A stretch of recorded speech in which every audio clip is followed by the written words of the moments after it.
Hi, my dear students, I hope you are fine. Today we are going to have a new lesson. It's about the area of the irregular figures.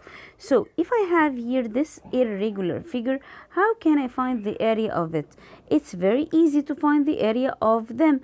We learned before the area of a triangle, parallelogram, trapezoid, circle. So we know here the rules of them. If I have here an irregular figure with two-dimensional figure, that's not one of the previous named shapes. To find the area of the irregular figure, what should we do? We can divide them into known shapes. So I can find their area by adding them. Okay, let's see how. If I have this irregular shape, I can here divide this irregular shape into what? Into here into more than what? More than one shape. So I can say we have here, okay, I want to draw it. Okay, I can say I have here from this point to this point. If I draw here this one, perpendicular here a line, and from this line to this line, this one. So we got here how many shapes? 1, 2, 3 shapes. I have here rectangle and another rectangle and a triangle. Let's see here, after dividing it into 3 shapes, this one, how can I find the area of the rectangle? Very easy. So I'm going to say here 4 times 7 length times width. So 4 times 7, 28 units squared or centimeters squared. So this one will be 28. What about this one? 10 and 4. It gives you 40 squared. What about this? Half base times height. Half of 3 times 8. Half 3 times 8 gives me 12. 3 times 8, 24, times half gives me what? Gives me 12.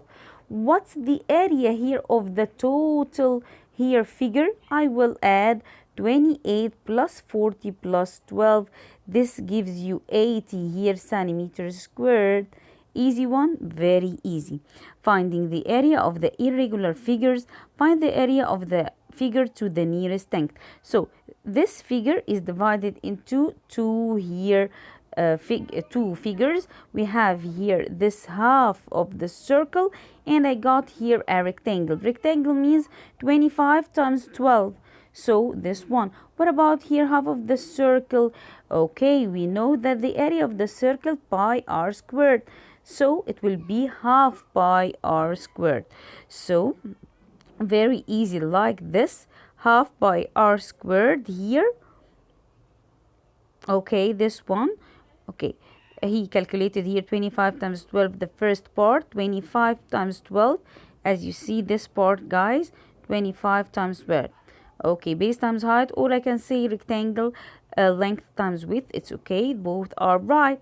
Then the semicircle, half of the circle, half pi r squared, as the area of the circle is pi r squared.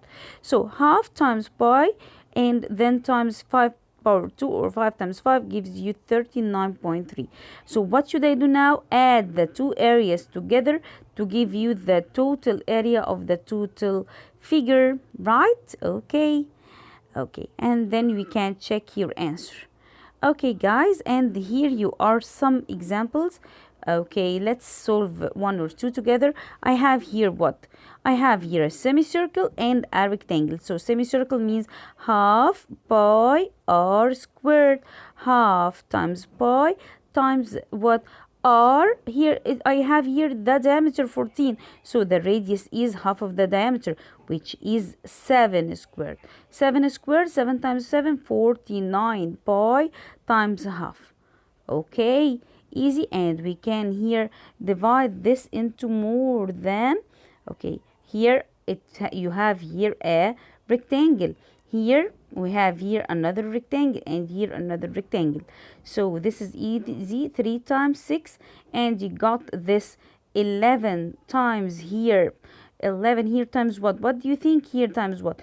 This is 3. So this must be the same 3, because 6 and 6 in the rectangle, each two opposite sides are equal in length. So this is 3 times 11.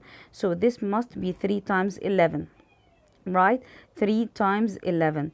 and this one 6 times 3, right? And this one 3 times 6, the same here. Okay, easy one. 3 times 6 gives you what? Gives you 18. 3 times 11, 33. 6 times 3 gives you the same 18. Then, okay, add them together to get the area of this one. Easy one, I think it is. Okay, yes, this, okay, by this we have covered the lesson. Please, I want you to do number here 3, number 3 as homework, 4 as homework. So you got 3 and 4 your homework on this lesson. I hope you understood everything. If you have any question, please send me on the SCL. Thank you, my dear students. Bye bye.